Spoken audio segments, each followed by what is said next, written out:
Ang kwento ni Tomby. Ang kwentong ito ay hango sa totoong buhay. Mula ito sa isa nating tagapakinig. Naitago na lang natin sa pangalang Alexa. Walang eksaktong taon. Probinsya ng Leyte. Bandang 5:00 ng hapon na mga sandaling yun. May badya ng malakas na ulan. Minamadali na ni Alex ang tulungan ang mag-iinang nasa tanggapan. Magsasampung taon na rin niya itong ginagawa. Magmula noong matutunan ang paggawa ng habak.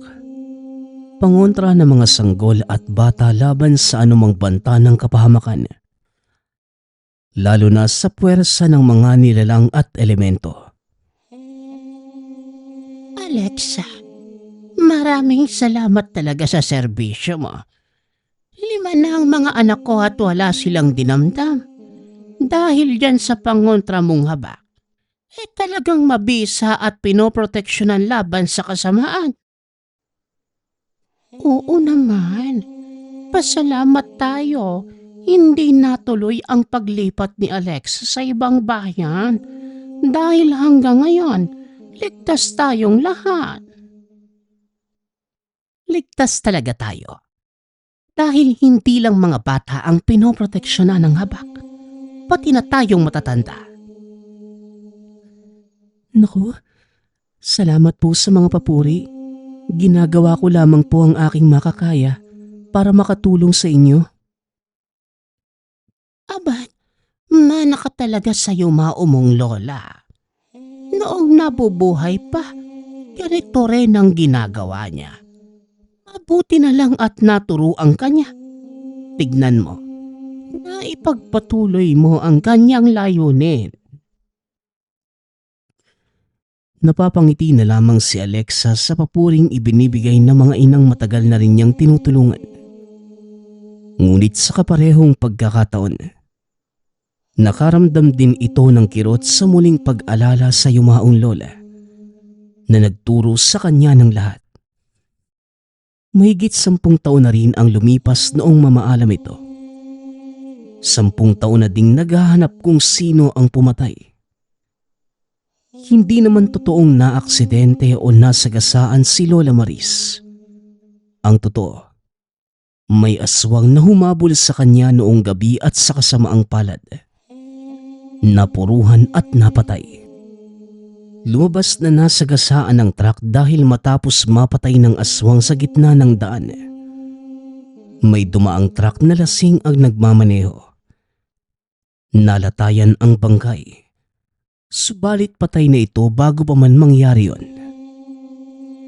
Napangiti na lamang si Alexa sa mga nanay na nagpapaalam sa kanya. Naaaliw itong inihahatid ng tanaw ang mga ito. Dahil sa karga-kargang mga sanggol. Napawi lamang ang ngiti nang makita kung sino ang nasa bakod. Si Itong. Dali-dali itong tumalikod ngunit bago pa man maisara ang pinto, nakaharang na ang lalaki. Uy, Alexa, ilang araw mo na akong iniiwasan. Ano bang kasalanan ko para hindi mo ako kausapin? Parang isang kasalanan yung nararamdaman natin. Itong, alam mo yun noon pa man. Ano naman? Mahal kita, Alexa. Wala akong magagawa. Hindi ko rin gustong kontrahin ng puso ko na ikaw lang ang tinitibok. Bakit ayaw mong pagbigyan ng tayo? Napaiwas ng tingin ng dalaga, kasabay ng buntong hininga. Paulit-ulit na lamang sila sa ganitong usapan. Itong, kahit sabihin pang mahal natin ang isa't isa, hindi pa rin pwede. Dahil tao ako at aswang ka. Gumuhit ang sakit sa mukha ni Itong. Biglang bumagsak ang mga balikat buhat sa narinig. Nagsimula na ring mamuo ang luha sa gilid ng mga mata. Pasensya na Itong. Huwag na nating ipilit ang hindi pwede. Mabigat man sa kalooban, tuluyang pinagsarhan ng pinto ni Alexa si Itong. Nakayukong naglakad palayo. Samantalang nagpipigil na maluha si Alexa. 8 taon na ang nakalilipas nang magkakilala silang dalawa. Isang gabi, nahuli sa pag-uwi si Alexa. May tricycle si Itong at nang makita sa daan, dali-daling pinasakay. Naramdaman namang kagad ni Alexa na isa itong aswang. Ngunit hindi niya magawang batuhin ang pangontra dahil sa kabaitan. Magmula ng sandaling yun, palagi na silang nagkakasalubong hanggang sa naglakas loob na lumapit sa kanya si Itong. Noong una, mababakas ang pagpigil nito na ipakita sa kanya kung gaano ito nasasaktan dahil sa pangontrang tangan. Nang makaramdam ng awa, hindi na siya nagdala ng pangontra sa tuwing magkakaharap sila. Ayaw mang aminin ni Itong na palihim itong nagdurusa. Nahahalata naman niya. Palagi na silang nagkakasama. Hatid sundo sa tuwing mapapadayo sa bayan para makabili ng kakailanganin, lalo na sa paggawa ng habak. Sa paglipas ng panahon, nahulog ang loob nila sa isa't isa. Subalit ng sandaling mapagtanto ang nararamdaman, si Alexa na ang kusang umiwas sa katotohanan na hindi pwedeng mapaibig ang tao sa aswang. Lalo na't isa siyang alagad ng lihim na karunungan na layong tugisin ang bawat kampo ng kadiliman. Kaya kahit mahal na mahal niya si Itong, pinili niyang umiwas at huwag magpadala sa bugso ng damdamin. Nang hindi na matanaw mula sa bintana ang binata, mas lalong bumigat ang damdamin ni Alexa. Mahal niya ito, subalit hindi talaga maaari. Sa muli niyang pagsilip sa labas, otomatikong napadampot ng langis sabay lakad papunta sa pinto. Sakto namang bumungad ang mag-inang matagal nang may kinikimkim na galit sa kanya. Galing dito si Itong. Ano na naman ba ang ginawa mo para balik-balik ang kanya? Wika ni Aling Virgie. Wala ho kayong pakialam kung anong gagawin ko kay Itong. At isa pa, tantanan niyo ho siya. Huwag kang umasta na kaya mo, Alexa. Kung tutuusin, isang kampay ko lang ng aking kamay. Bubulagta ka na sa sahig. Nakaramdam ng galit si Alexa. Maliban sa hamon ng mga aswang sa paligid, isa pa ang mag-inang kaharap na nagpapahirap sa kanya. Si Ginang Virgie at ang anak nitong si Liselle. Dayo lamang sa lugar. 4 na taon na rin sila at kung makaasta, daig pa ang mayora ng bayan. Kung may dapat mang ibigin si ito, anak ko lamang na si Liselle. Lalong nandilim ang paningin ni Alexa sa narinig. Wala mang maituturing na sila ni Itong. Hindi pa rin niya maiwasang magselos sa tuwing may ibang babaeng nagpapantasya dito. Makapapayag naman siyang umibig ng iba si Itong, ngunit wag lamang ang Liselle na kaharap niya ngayon. Ilang taon niyo nang ipinagpipilitan niyang anak niyo kay Itong, pero wala namang nangyari. Nagmukha lang kayong tanga. Dahil sa sinabi ng babae, tila nanigas ang panganigi ng Virgie at Liselle. Hahakbang na sana ang ginang para maipatikim kay Alexa ang talim ng mga kuko. Ngunit hindi natuloy ng sumulpot sa Itong at humarang.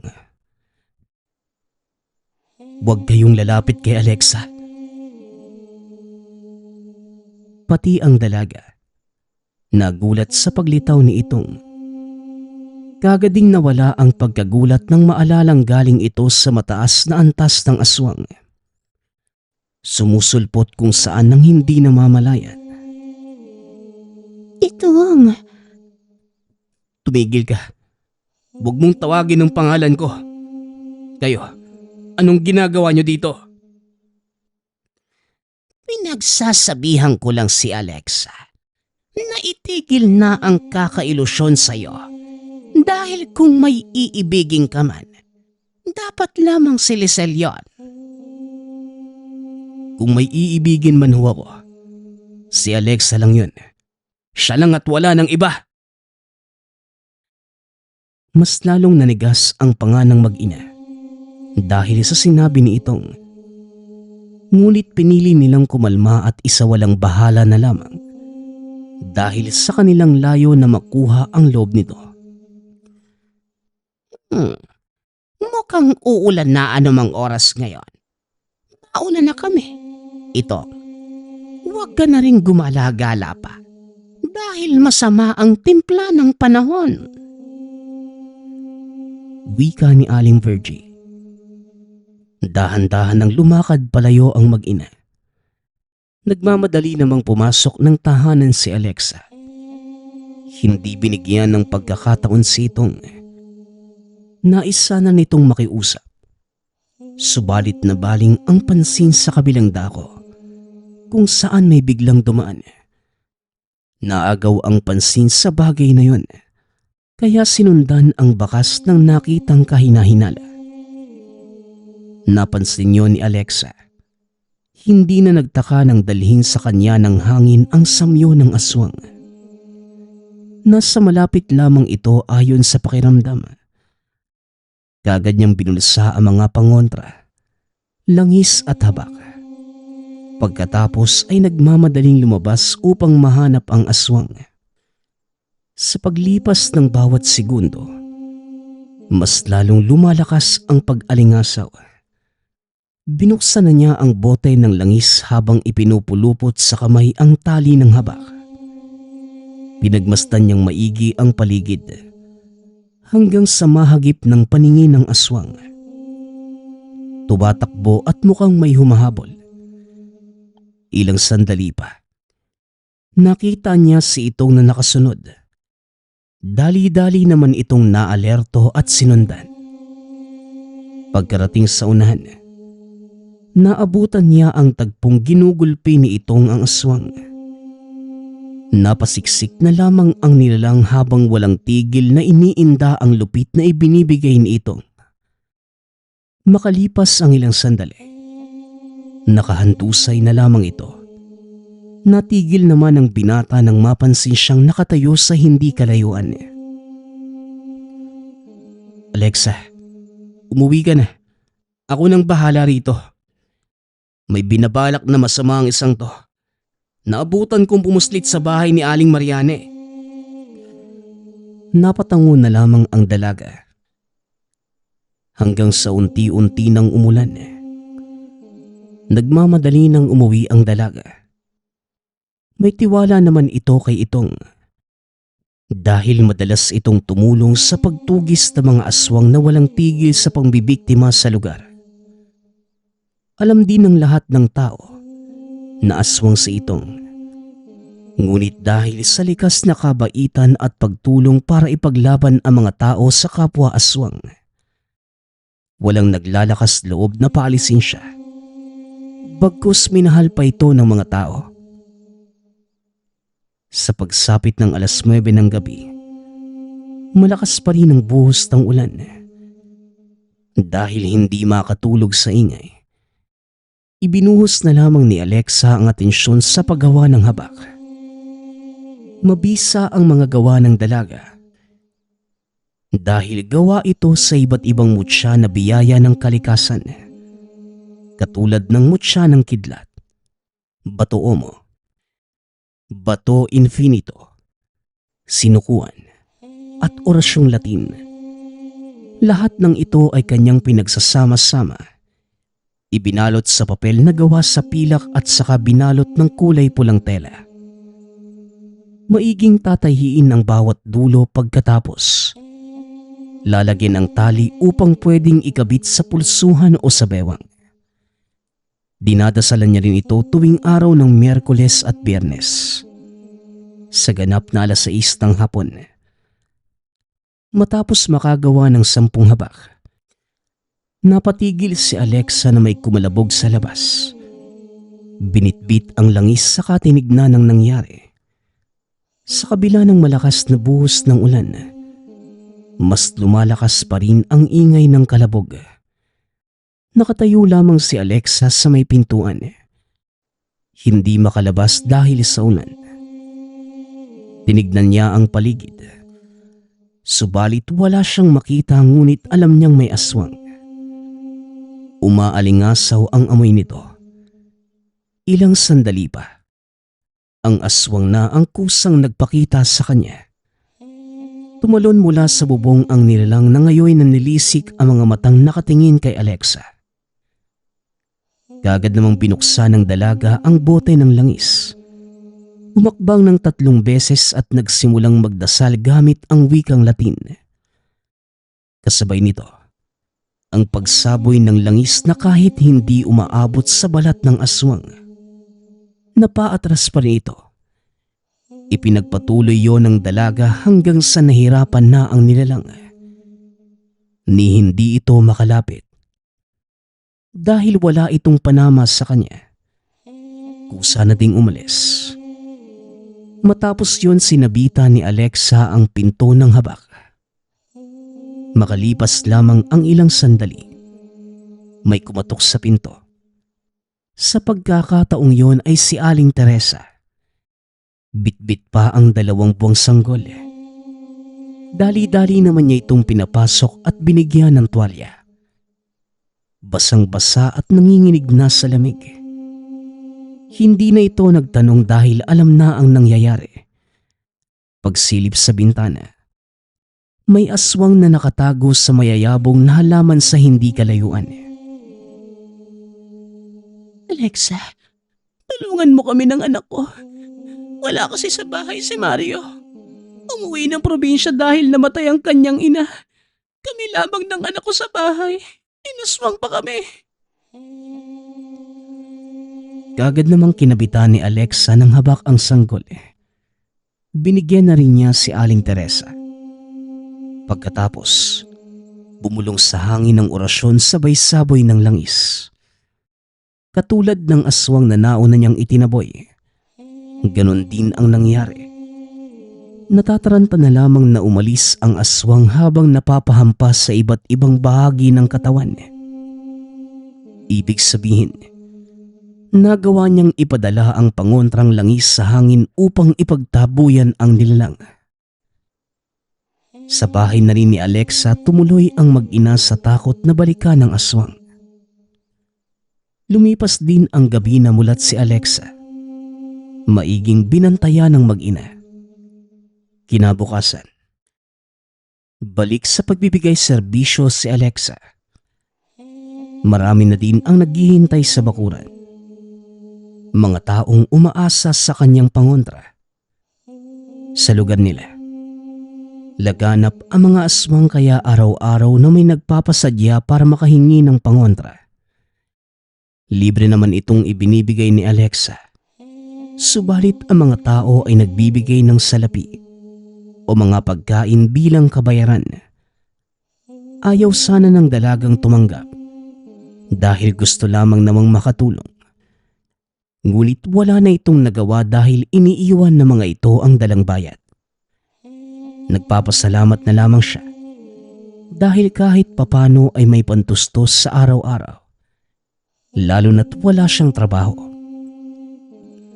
Sa kalagitnaan ng pag-asikaso sa mga bisita, napatingin si Alexa sa dulo ng pila. May lalaking kahina-hinala ang presensya. Pinakiramdaman niya ito ng husto hanggang sa napagtantong isang banta sa lahat.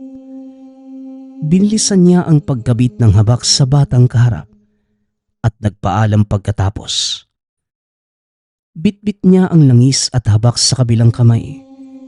Diretsyong naglakad sa dulo ng pila, ngunit bago pa man siya makalapit, Nagmamadali nang lumakad palayo ang lalaki. Pagdating niya sa unahan, tumakbo ito. Walang pagdadalawang isip na sinundan, ngunit napatigil din matapos mahawakan ng kung sino sa braso. Paglingon niya, si Itong. Nang maramdaman pa ng lalaki ang dala niyang pangontra, kagad itong bumitaw at dumistansya. Ako nang bahala sa aswang na yan. Asikasuhin mo na ang mga tao. Ngumiti si Itong sa kanya at nagmamadali ng sinundan ng aswang. Naipagdasal na lamang niya ang kaligtasan ni Itong. Pagkabalik sa tahanan, bumungad naman sa kanya si Aling Virgie at Lisel. Kilala rin ang dalawang ito bilang mag-inang aswang. Kagad nagsitayuan ang mga tao at nagmamadaling pumasok sa bahay ni Alexa. Dahil alam nilang ligtas sila doon. Taas na upang nang mamaliit ang dalawa.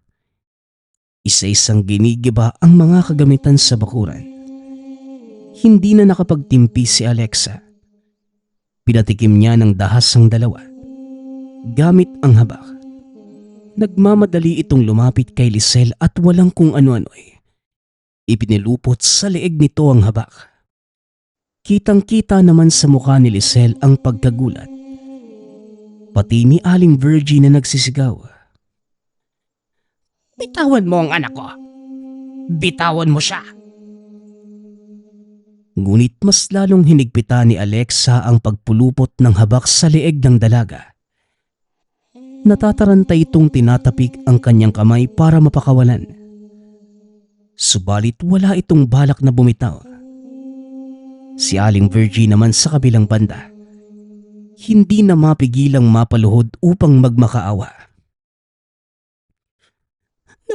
Nakikiusap ako, Alexa. Pakawalan mo ang anak ko. Baka mamatay siya. Lumuluha pa itong nagsusumamo. Paunti-unti na ding nanghihina si Lisel. Sinikap na lamang na hindi malagutan ng hininga.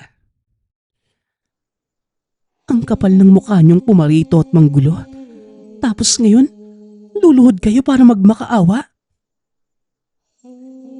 Mas talong lumakas ang pag-iyak ni Aling Virgie. Sabay lapit sa paanan ni Alexa upang makumbinse. Mas lalong idiniin ni Alexa ang habak. Hindi na gumagalaw si Lisel. Kalaunan ay binitawan din ng dalaga. Sa susunod na gawin niyo ito, tutuluyan ko na kayong dalawa. Wika ni Alexa. Masama namang tinignan ni Aling Virgie ang dalaga. Habang inaakay ang anak palayo, nagsilapit ang mga tao kay Alexa upang kumustahin ito. Wala naman siyang sugat kaya siniguro niya sa kanila na ayos lang siya. Nang luminaw na ang paligid, ibinalik ng dalaga ang atensyon sa pagsisilbi sa mga tao na ng mga oras na yon ay mas dumarami. Pati ang mga karatig bayan sa kanya kumukuha ng pangontra. May mangilan-ngilan pang albularyo na nagpapaturo sa kung paano gawin ang habak. Hindi naman niya pinagkaitan at tinuruan niya. Pagsapit ng bandang 5:00 ng hapon, mag-isa na lamang si Alexa sa tahanan. Kanina pa nakauwi ang lahat. Ngayoy kasalukuyan niyang inihahanda ang mga sangkap para muling makagawa ng habak. Sa kanyang paglabas para kunin ang plangganang paglalagyan ng ginawang langis, napatigil ito sa pagtawag nitong. Kagad niyang napansin ang sugat nito sa braso na binendahan ng puting tela.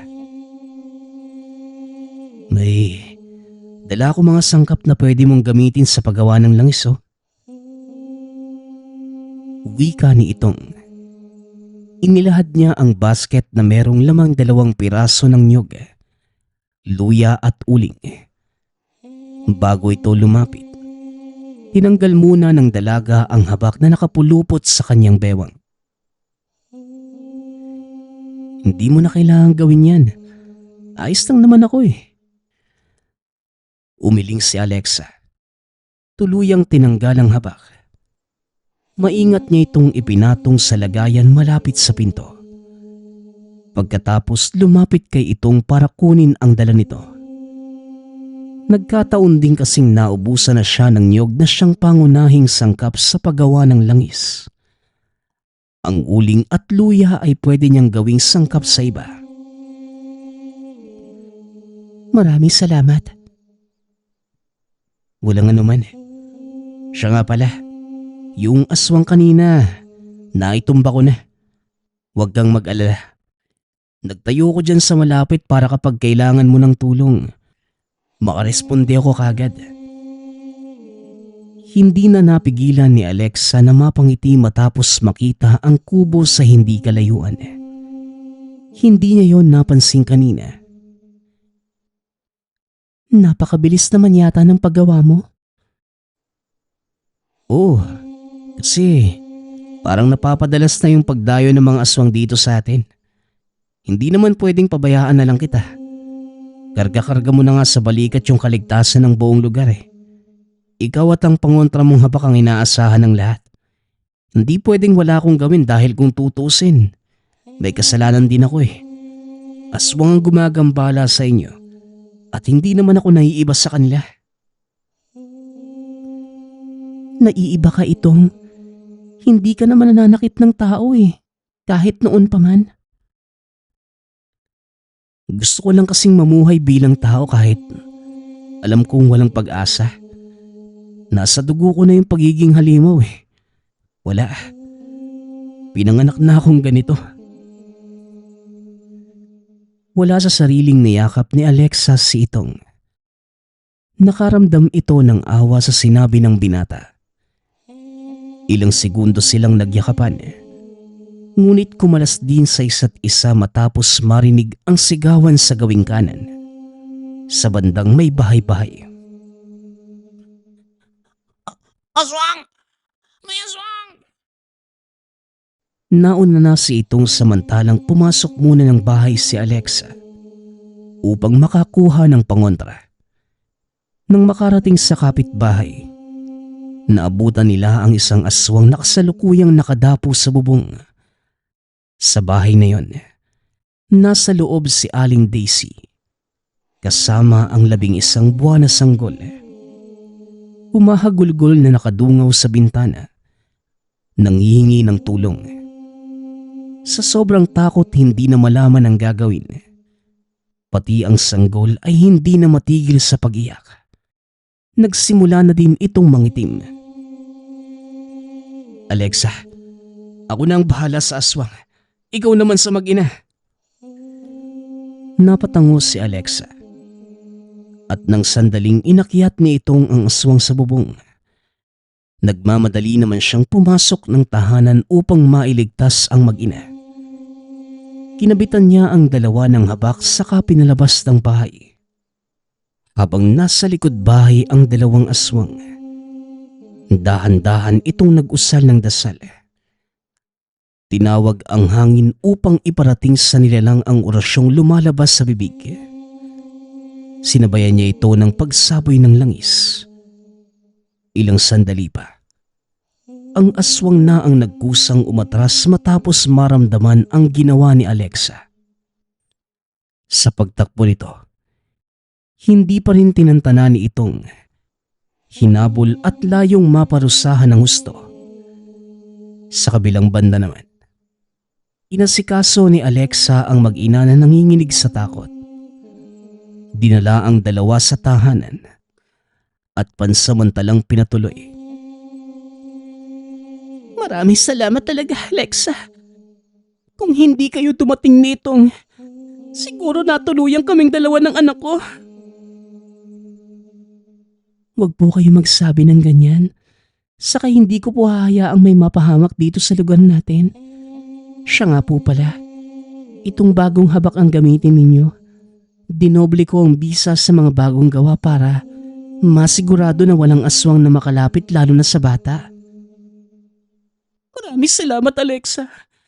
Pero sa tingin ko, hindi nagkataon na inaswang kami ng aking anak. Ano pong ibig niyong sabihin? Sa pagdapo ng aswang sa bubong, napasilip ako sa bintana para matignan kung ano yun. Tapos sa unahan, doon sa sagingan, nakita ko si Aling Virgie at yung anak niyang si Lisel. Nakangiti sila habang nakatingin sa bahay ko. Hindi kaya sila ang nag-utos na aswangin kami? Mahinang nahampas ni Alexa ang mesa sabay tayo. Hawak ang noo sa pagpigil ng galit. Huwag po kayong mag-alala. Sisingilin natin ang dalawang yan. Sisiguraduhin kong magbabayad sila ng doble sa ginawa nilang pananakot. Napahugot ng malalim na hininga si Alexa. Dali-dali itong lumabas ng tahanan. Hahanapin sana si itong ngunit si Lisel ang nakita. Nakatayo sa hindi kalayuan. Mahigpit niyang hinawakan ang habak at langis. Sinundan ang paglakad ni Lisel. Hindi niya alam kung anong binabalak nito basta sinundan lang. Dumating sila sa dulo ng sagingan. May hindi gaanong kalawakang espasyo doon na dating pastulan ng mga hayop. Wala nang pinapastol doon dahil palaging nawawala buhat ng pambibiktima ng mga aswang. Mabuti naman at nagkaharap tayo ngayong dalawa. Ngayon, magtuos tayo, Alexa. Ilang taon na rin akong nagpipigil. Hindi na ako makapaghintay na patayin ka. Tungkol pa rin ba ito kay Itong? Talaga bang ganyang kalaki ang inggit mo sa akin? Oo, dahil akin lang dapat si Itong. Ano bang meron sa iyong tao ka na nagkagusto sa iyo ang isang aswang? Napatawa na lamang si Alexa sa asal ni Lisel. Hindi niya lubos akalain. May paninibugho rin pala ang mga aswang. Binuksan niya ang bote ng langis at binalandra sa harapan ni Lisel ang habak. Kita naman niya ang bahagyang pag-atras nito. O sige, magtuos tayo ng sa gayon. Mabawasan ang banta ng lugar namin. Pistado na rin kayo ng nanay mo. Kayong dalawa ang may pakana kung bakit patuloy na nanggugulo ang mga aswang. Oh, kami nga ni nanay ang nag-utos. Ano naman ngayon? Wala naman kayong silbi dahil mga tao lamang kayo. Mga taong kinakain lang naming mga aswang.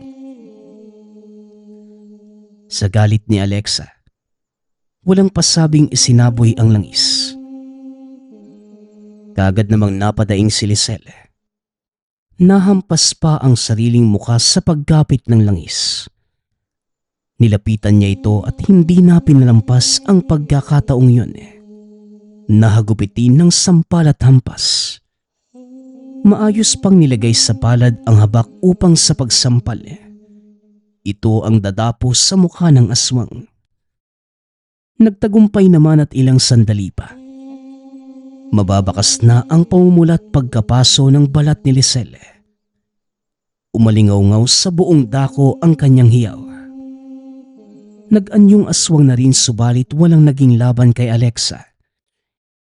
Hindi niya ito tinantanan.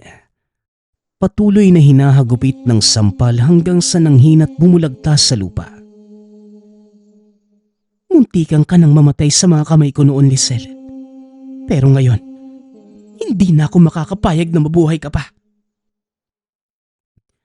Inalis ni Alexa ang habak sa palad.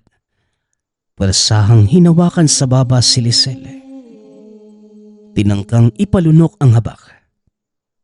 Ngunit napalingon at napaiwas nang mapansin ang pagdating ni Aling Virgie. Galit na galit. Kagad din niya itong sinabuyan ng langis na naging dahilan upang mapasubsob sa lupa. Matapos mawalan ng balanse sa pag-ilag. Hindi na rin nakaligtas ng ibuhos ni Alexa ang huling laman ng bote na direktang tumama sa mukha ng ginang. Sa pagkakataong yun, dalawang boses na ang umieko sa paligid. Total, nandito naman na kayong dalawa. Magsama na kayo sa kamatayan. Mahigpit na hinawakan ni Alexa ang habak. Nagsimula na ring bumigkas ng orasyon ngunit natigil. Nang mapansin ang pagdating ng dalawang aswang sa magkabilaang direksyon.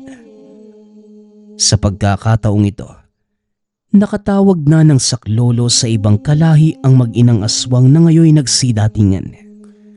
Bukod sa dalawang dumating, may iba pang pinalibutan si Alexa. Nagpapalipat-lipat ang paningin ng dalaga.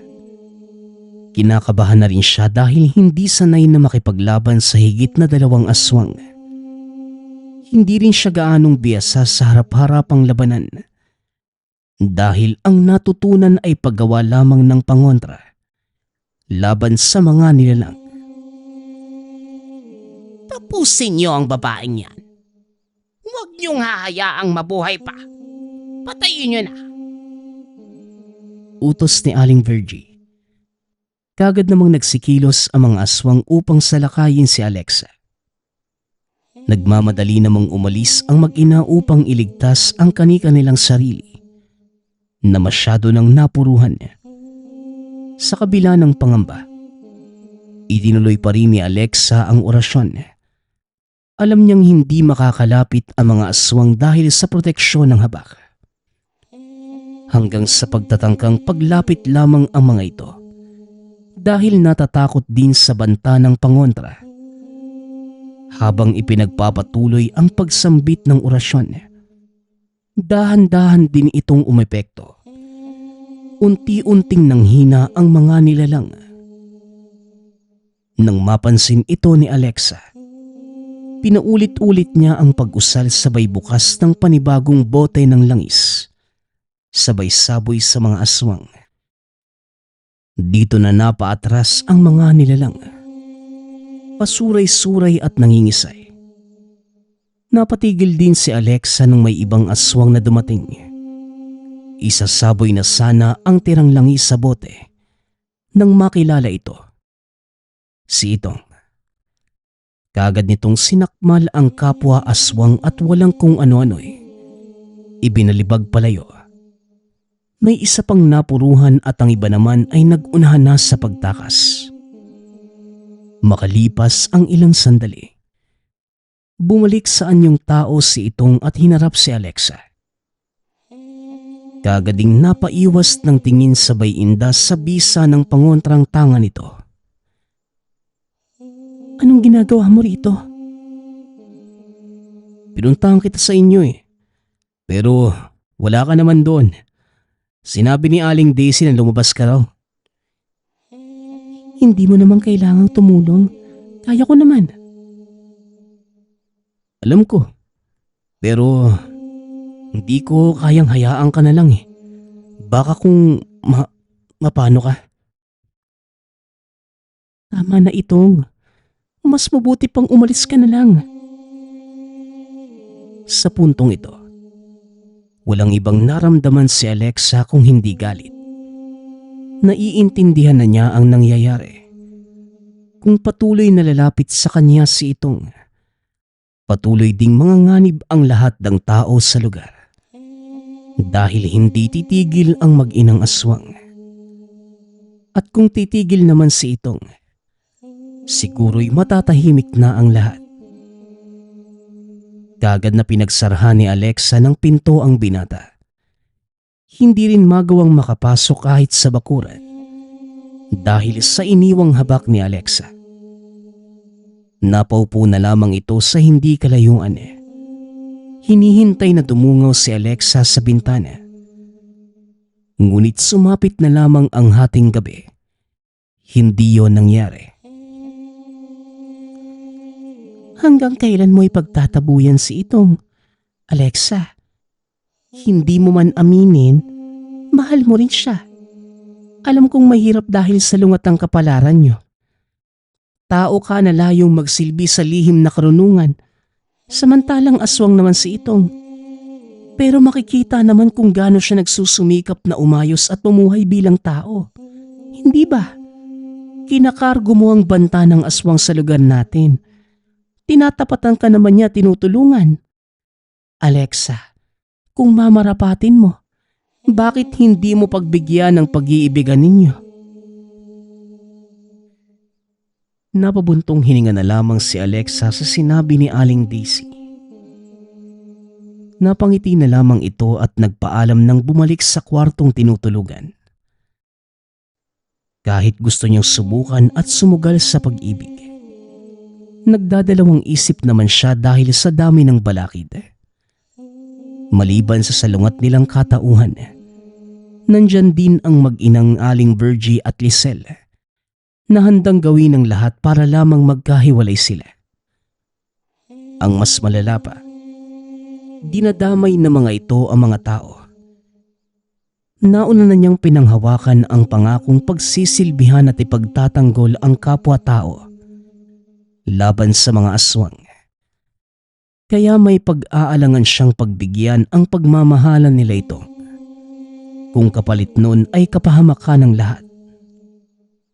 Sa kalagitnaan ng malalim na pag-isip, napatingin si Alexa sa bote ng mga langis na nakahilera sa mesa. Kumukulo ang mga yon. Ilang sandali pa biglang naubos ang likidong laman. Nagmamadali itong naghanda. Dinampot ang nag-iisang boteng may kaunting laman.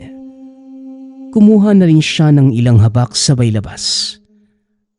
Pagkarating sa bakuran, hinugot niya ang itak na nakasabit sa dingding. Pagkatapos, pinakiramdaman ng paligid. May aswang na umaaligid. Hindi man nakikita, ngunit umaalingasaw ang amoy nito sa hangin.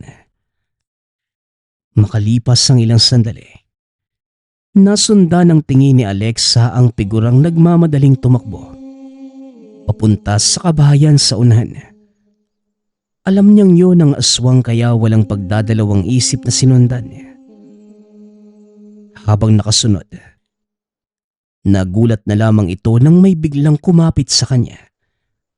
Tangka na sanang tatagain ang itak, ngunit hindi nagawa ng makilala si Itong. Kagad din itong dumistansya sa kanya dahil sa bitbit na pangontra. Mukhang ikaw ang pakay nung aswang at ang sanggol ni Aling Romanya. Hulihin ko ang aswang at ikaw nang bahala sa mga tao. At sino ka para diktahan ako? Alam kong gusto mo lang tumulong, pero kaya ko na to. Natahimik si Itong sa pagkagulat. Ito ang unang beses sa sinabihan siya ng ganon ni Alexa.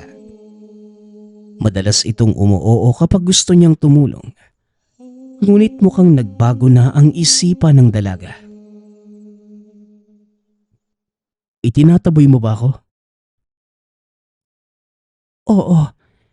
Hindi mo ba naisip na maaaring ikaw ang rason kung bakit palaging inaaswang ang mga tao? Inuutusan sila ni Aling Virgie dahil yun sa'yo. Sa bawat paglapit mo sa akin, kapalit nun, ang pagpapadala ng aswang para biktimahin ang kapwa ko. Sa galit na nangingibabaw sa kalooban ni Alexa, wala sa sariling naisaboy kay Itong ang hawak na langis. Kagad naman itong napainda, ngunit hindi pinahalata. Nagmamadali na rin siyang umalis upang maitaboy ang aswang na tuluyan ng nakalapit sa bahay ni Aling Romanya. Mabuti na lang at gising pa ang asawa ng ginang, kaya't naalerto ang lahat.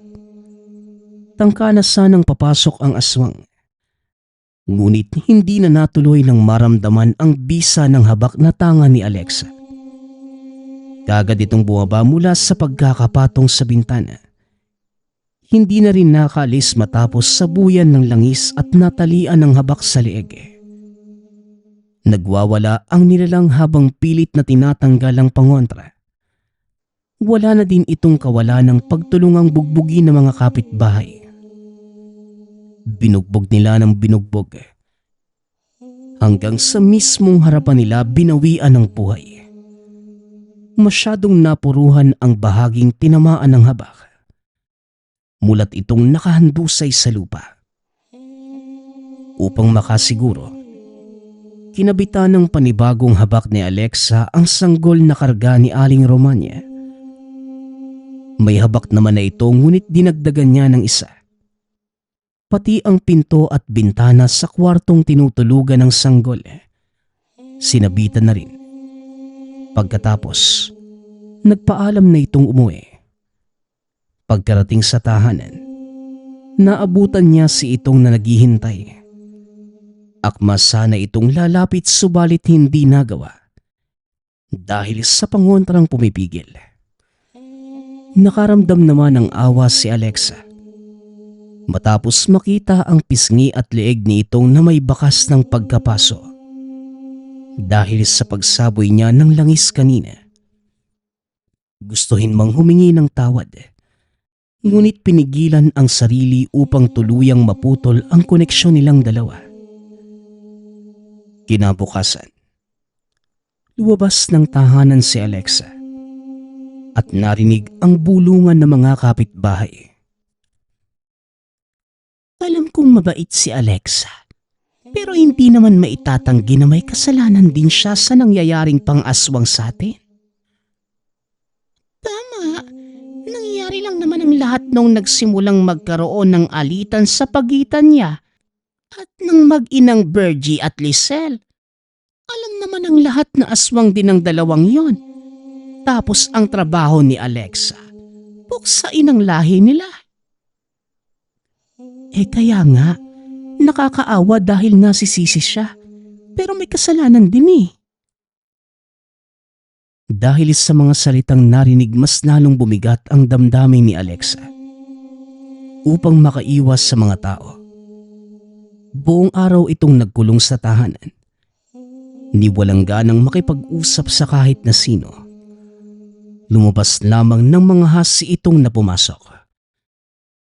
Alexa, mas mabuti siguro kung kausapin mo si Itong.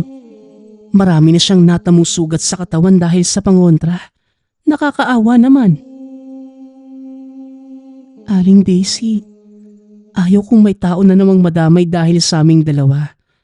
Alam niyo naman po na kapag magkalapit kami, may aswang na namang uutusan si Aling Virgie para hamakin ng mga inosente. Paano kung labanan yung dalawa yung mag-inang yon? Wala ring mangyayari kung ganito ang sitwasyon.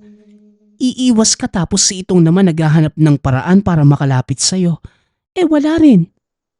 Suhestyon ko, Alexa. Magkaisa kayo ni Itong at palayasin ang mag-inang yun dito sa lugar natin. Kapag nangyari yun, hindi lang matatahimik ang lahat pati na kayong dalawa. Magkakaroon kayo ng kalayaan na magkalapit nang walang taong napapahamak. May punto ang sinabi ni Aling Daisy. Napaisip si Alexa. Saglit itong nag-isip habang tinatanaw mula sa bintana si Itong. Nanais na makapasok subalit hindi magawa dahil sa pangontrang nilagay sa bakod. Nagdurugo na ang mga kamay nito. Hindi na rin maipinta ang mukha sa pag-inda. Ilang sandali pa, napagpasyahang lumabas din ni Alexa upang kausapin si Itong. Ngunit akma pa sanang bubuksan ng pinto nang madinig ang boses ni Aling Virgie.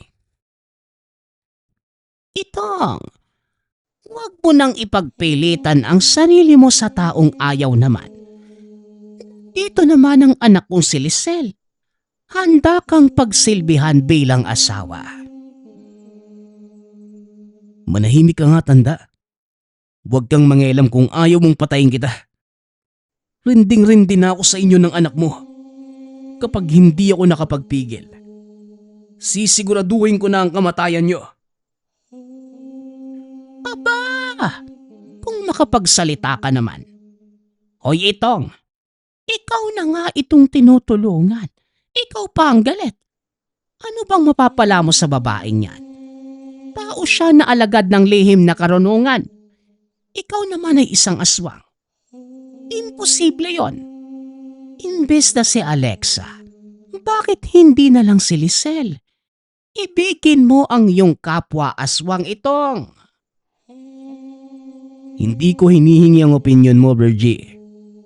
umalis ka na. Bago pa mandilim ang paningin ko sa'yo at maisipang hukayan ka ng libingan. Sa diin ng pagkakasabi ni Itong at ang kanitong pagpapalit ng anyo bilang aswang, napaatras si Aling Virgie at kalaunan ay umalis. Ibinalik naman ni Itong ang pansin sa bahay ni Alexa. Subalit ayaw magpakita ng babae. Matyaga itong naghantay pero sumapit na lamang ang dilim. Wala pa rin.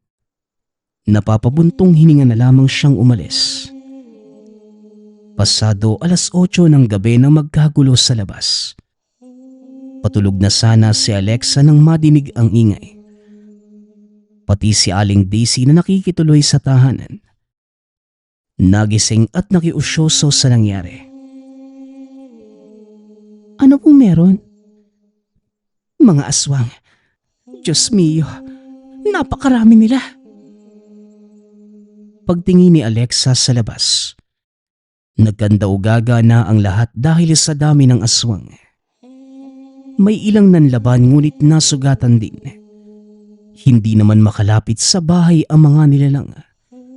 Lalo na yung may pangontrang habak sa bahay. Nasa bakuran lamang ang mga ito at kagad sinusunggaban ang sino mang makitang lumalabas. Mga kabayan, magsipasok kayo sa bahay ninyo. Habang ang iba naman, lalo na yung may mga sanggol at bata ay nagmamadaling lumipat sa tahanan. Pinatuloy naman niya at siniguradong ligtas. Bawat isa ay binigyan ng habak na kagad ding ikinabit sa kani-kanilang pulsuhan. Ang iba ay ginawang kwintas. Nang ayaw pa rin magsitigil ng mga nilalang. Lumabas na si Alexa. Hindi niya sigurado ang gagawin ngunit handa siyang humarap sa mga ito. Alang-alang sa kapwa mamamayan. Sige. Lahat ng makikita ninyo, sunggaban nyo na. Sinasabi ko na nga ba eh. Hoy Aling Virgie, ano ba talaga ang gusto mo? Ha? Kung sa akin ka may problema, ako lang ang kalabanin mo. Huwag mo nang idamay ang wala namang kinalaman dito. Wala akong pakialam kung may kinalaman man sila o wala. Gusto kong kayo lahat mawala. Hindi na madadaan sa pakiusap si Itong. Inaayawan niya ang anak ko kaya naman magdusa kayo sa aking dahas. Si Itong naman pala. Di dapat siya yung kalabanin mo. Damay ka na, Alexa. Ikaw ang dahilan kung bakit inaayawan ni Itong ang aking anak. Nang dahil sa'yo, napatay ni Itong ang anak ko. Nagulat si Alexa sa nalaman. Ngunit bago pa man makapagsalita muli, nagsisugod na ang mga aswang na kagad niyang sinabuyan ng langis. Hindi naman makalapit ang mga ito dahil sa pangontrang tangan niya. Hindi din makapasok sa bakuran dahil sa habak na isinabit sa bawat haligi ng bakod. Kahit papano, protektado ito pati na ang mga taong kasalukuyang nasa loob ng tahanan. Nagsambit ng dasal si Alexa. Sinasabayan niya ito ng pagsaboy ng langis. Ilang sandali pa, dahan-dahan nang umatras ang mga aswang ngunit nanatili pa rin sa lugar. Nang hindi na madaan sa langis at orasyon, binuksan ni Alexa ang isang habak. Nilagay niya ito sa isang bote pagkatapos hinaluan ng langis. Nang matansya ang layo ng mga aswang, inihagis niya ito at nang mawasak pagbagsak sa lupa. Umalingasaw ang bisa kaya tuluyang tumalikod ang mga ito. Kanya-kanya sa pagsuot sa kadiliman habang iniinda ang pinsalang dulot ng pangontra. Dismayado naman si Aling Virgie habang isa-isang nasunda ng tingin ang tumatakas na kampon. Aba, magsibalik kayong lahat dito. Ano ka ngayon, Aling Virgie? Gusto mo rin bang danasin ang dinanas nila? Hindi. Gusto mo bang matamasa ang kamatayang binigay ko sa iyong anak? Napatingin sa kabilang dako si Alexa, kung saan ang gagaling ang boses nitong. Hindi na mapigil ang galit habang nakakuyom ang mga kamao. Masama pang nakatitig kay Aling Virgie. O bakit? Magsasanib puwersa kayo para patayin ako. Hindi kayo magtatagumpay. Wala ka din namang pinagkaiba sa anak mo eh. O sa kahit sinong aswang. Isang kuko ko lang. Magkakagutay-gutay na yung laman mo. O sige, mag-toast tayo. Magbabayad kayo sa ginawa niyo sa anak ko.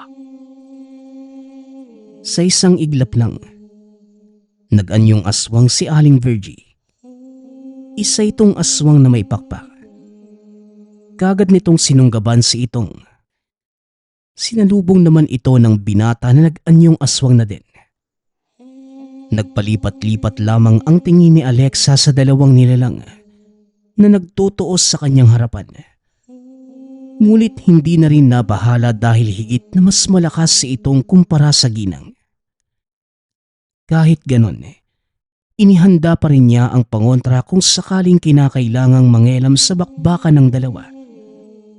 At hindi nagtagal. Kinailangan nga ni itong ng tulong. Umantong sa puntong nagtamo ng sugat sa braso ang binata. Napuruhan ito dahil hindi kagad napansin ang atake ng ginang. Sinubukan niyang hulihin. Ngunit inilipad lamang siya at binagsak. Napadaing pa matapos tumama ang katawan sa bakod na merong nakasabit na habak. Lalapitan sana ito ni Alexa. Ngunit dali-dali ding dumistansya. Dahil mas lalong napahiyaw si itong sa dala niyang pangontra. Si Aling Virgie na lamang ang binalingan ng pansin na ngayoy bumulusok dahil nagtamo na rin ng sugat sa iba't ibang bahagi ng katawan niya. Napuruhan ng gusto ang leeg buhat sa pagkakakagat ni itong. Nabali pa ang kanang pakpak. Tama na, Aling Virgie. Manahimik ka na. Hindi na binigyan ng pagkakataon ni Alexa ang aswang. Kinuha niya ang habak na nakasabit sa bewang. Ang habak na masigit ang bisa kumpara sa mga habak na nagawa. Ikinabit niya ito sa leeg ni Aling Virgie. 2 segundo lang ang lumipas. Hindi na ito matigil sa pangingisay at pagwawala. Sinubukan pang tumayo para makatakas. Subalit dinaig na ng puwersa ng habak. Muling napasubsob sa lupa at hindi na kinaya ang parusang natanggap. Hindi nagtagal. Unti-unti nang lumamig ang bangkay ni Aling Virgie. Ganun na lamang ang pag-iyak ni Alexa matapos mapagtanto na sa wakas. Natapos na rin ang ilang taong kalbaryong hatid ng mag-inang Aling Virgie at Lisel. Ngayong wala na sila. Hiling niya ang kapayapaan at kaligtasan ng lahat. Lumipas ang 2 linggo. Payapa na ang buong lugar. Naninibago pa sila dahil kakaiba ang kapayapaan ngayon kumpara noong mga nagdaang panahon. Pakiramdam nila, malayo na sila sa anumang kapahamakan. Pati si Alexa ay natuwa din sa kinalabasan ng lahat. Wala nang aswang na nagparamdam. Wala nang mga nilalang na nagtangkas sa buhay ng karamihan. Yun ang labis nilang ipinagpapasalamat. Napangiti na lamang si Alexa habang pinapakinggan ang papuri ng mga tao sa kanya. Kahit wala nang aswang na gumagambala, patuloy pa ring tinatangkilik ang habak. Marami pang sumasadya sa kanya para magpakabit ng habak. Habang abala sa pag-aasikaso sa mga bisitang dumayo, napatingin sa labas at saktong nahagip ng paningin si itong. Nakangiting nakatitig sa kanya habang kumakaway. Saglit lang ho, Manang ha. Babalik po ko.